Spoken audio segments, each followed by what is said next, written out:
Om geloofsekerheid te hê is baie maklik vir mense wat dit wel het en wat dit kan bely en daaroor kan getuig. Maar daar is mense vir wie dit dalk nie so maklik is nie. Kom ek probeer help en ek sê dit met groot nederigheid en met baie liefde. Maar ek wil nie hê iemand moet onseker wees oor hulle ewige toekoms nie, want dit besef ons vandag maar al te goed. Hierdie lewe op aarde is tydelik en van korte duur, en die ewigheid dit is die ewigheid. Ons aardse lewe is letterlik soos 70 of 80 druppels water in die oseaan, of soos 100 sandkorrels in die Namib woestyn. Nou as jy net vir 'n oomblik daaroor nadink, maak dit baie sin om gereed te wees vir die lewe hierna.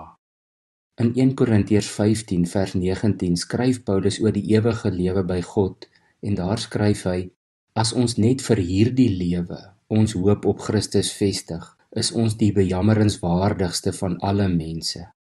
Ons hoop op Christus is nie net vir ons aardse lewe nie, hiervoor ook, maar definitief ook vir die ewige lewe. Vandag wil ek net 'n bietjie praat oor mense wat sê of dink dat 'n mens nie 100% seker kan wees dat jy eendag wel hemel toe sal gaan nie.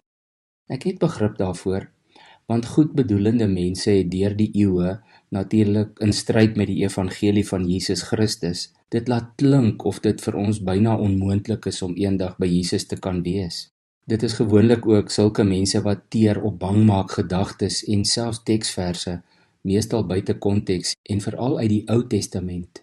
Sulke mense weet gewoonlik maar weinig van die genade en die liefde wat God in Jesus Christus aan ons bewys, en die feit dat Jesus sy verlossingswerk op Golgotha afgehandel het.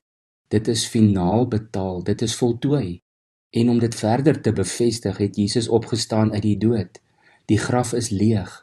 En in Efesiërs 2 vers 6 skryf Paulus dat God vir ons wat glo, elkeen saam met Jesus 'n plek in die hemel gegee het. In 1 Johannes 5 vers 13 het ons gelees dat Johannes sy brief skryf en dit afsluit daar waar hy sê, hy skryf sy brief sodat ons kan weet dat ons wat glo wel die ewige lewe het. En in sy evangelie in Johannes 5 vers 24 haal hy Jesus direk aan waar hy gesê het, dit verseker ek julle, wie luister na wat ek sê en in hom glo wat my gestuur het die ewige lewe. Hy word nie veroordeel nie, maar het reeds uit die dood na die lewe oorgegaan. Daar sê Jesus dat elkeen wat glo reeds in die ewige lewe oorgegaan het. Wanneer ons te sterwe kom, is dit net die finale oorgang.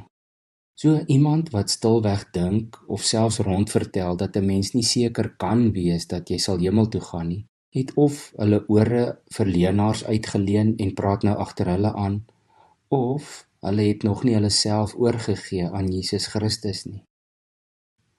Kom ons bid saam. Here, baie dankie vir die woord wat op soveel plekke vir ons getuig hoe lief U vir ons is en hoe groot U genade is en dat elkeen wat glo ingesluit is in U familie. Dankie o Heilige Gees dat U hierdie waarheid nie net vir ons waarborg nie, maar dat U in ons woon en van binne af saam met ons roep na Abba Vader. Help ons Here om nie te twyfel nie. Ons weet aan wie ons behoort en dit gee ons lewe sin. Ons prys U in Jesus naam. Amen.